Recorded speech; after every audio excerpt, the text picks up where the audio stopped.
दिल्लीत भाजपच्या कोर कमिटीची बैठक झाली आहे। बैठकीला फडणवीस, चंद्रकांत दादा आणि मुनगंटीवार, पंकजा मुंडे देखील उपस्थित आहेत। महाराष्ट्रासंदर्भात मोठा निर्णय होण्याची शक्यता वर्तवली जाते। महाराष्ट्र भाजप संदर्भात कोणता निर्णय होतो याकडे सगळ्यांचं लक्ष लागलेलं आहे। दिल्लीत भाजपच्या कोर कमिटीच्या बैठकीला आता सुरुवात झालेली आहे। या बैठकीकरता देवेंद्र फडणवीस, चंद्रकांत पाटील, मुनगंटीवार आणि पंकजा मुंडे देखील उपस्थित आहेत। भाजपच्या कोर कमिटीच्या बैठकीत कोणाकोणाची उपस्थिती आहे पाहूया आपण।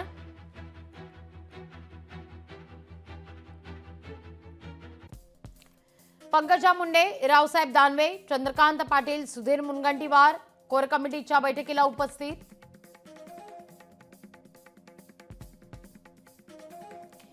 याच विषयी अधिक माहिती घेण्याकरता थेट जाते आमचे प्रतिनिधी चेतन ननावरे यांच्याकडे। चेतन, दोन महत्त्वाचे मुद्दे आहेत। एक तर फडणवीस आपल्या भूमिकेवर ठाम असल्याचं पाहायला मिळत आहे, त्यामुळे महाराष्ट्राचा उपमुख्यमंत्री कोण, भाजपचा उपमुख्यमंत्री पदाचा चेहरा कोण यावर विचारमंथन होण्याची दाट शक्यता आहे।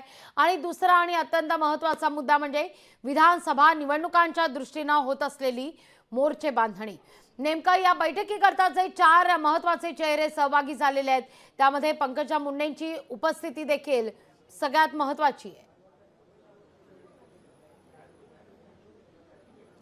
निश्चितच एकंदरीत लागवी तीन महत्त्वाचे मुद्दे आहेत ते आजच्या बैठकीत चर्चेला जाऊ शकतात। एक म्हणजे लोकसभा निवडणुकीत झालेल्या पराभवानंतर विधानसभेला सामोरे जाताना कुठली मोर्चे बांधणी भाजपने करणं अपेक्षित आहे, त्यात काय बदल करणं अपेक्षित आहेत यावरती पहिल्या मुद्द्यावर चर्चा होईल। दुसरी महत्त्वाची गोष्ट म्हणजे देवेंद्र फडणवीस यांच्या नेतृत्वात आपल्याला निवडणुका लढायच्या तर सरकारमधून बाहेर येऊन मला कुठेतरी पक्ष संघटनेची कमांड माझ्या हाती द्यावी अशी फडणवीसांची मागणी होती। त्यामुळे फुल फ्लेजमध्ये एक राज्याचा दौरा करायचा असेल तर सरकारमधून बाहेर पडावं लागेल, अन्यथा जलसंपदा, ऊर्जा, गृहमंत्री अशी प्रमुख पदं हातात ठेवून राज्याचा दौरा करणं कठीण असल्याचं फडणवीसांचं म्हणणं होतं।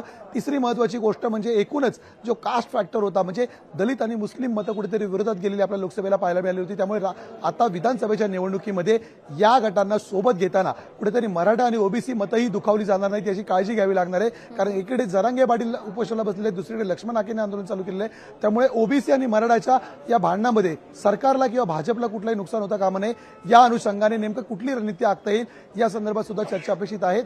फडणवीसांच्या राजीनाम्याला घेऊनही आजच्या बैठकीत चर्चा होणार असल्याची माहिती आपल्याला एका भाजपच्या वरिष्ठ नेत्यांनी दिलेली आहे, जो या बैठकीमध्ये उपस्थित आहेत। कारण बैठकीमध्ये फडणवीसांसोबत बावनकुळे, आशिष शेलार यांच्यासोबत सुधीर मुनगंटीवार, पंकजा मुंडे आणि रावसाहेब दानवे पाटील, चंद्रकांत पाटील ही प्रमुख मंडळी उपस्थित आहे। त्यामुळे मराठा ओबीसी प्रमुख नेते या बैठकीत आपल्याला दिसून येत आहेत। आणि म्हणूनच फडणवीसांनी जर राजीनामा दिलास तर पूर्णपणे संघटनेची कमान त्यांच्या हाती दिली जाऊ शकते।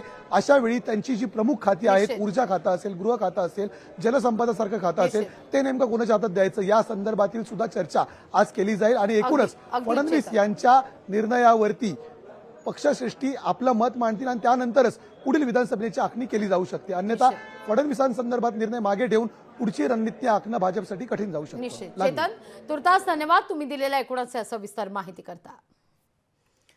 आपण पाहतोय दिल्लीत भाजपच्या कोर कमिटीची आता बैठक सुरू झालेली आहे आणि या बैठकीमध्ये महत्त्वाचा निर्णय होणार आहे तो म्हणजे अर्थातच फडणवीसांसंदर्भात फडणवीसांनी आपल्याला सरकारमधून मोकळं करावं अशी भूमिका घेतलेली होती, असं वक्तव्य केलेलं होतं।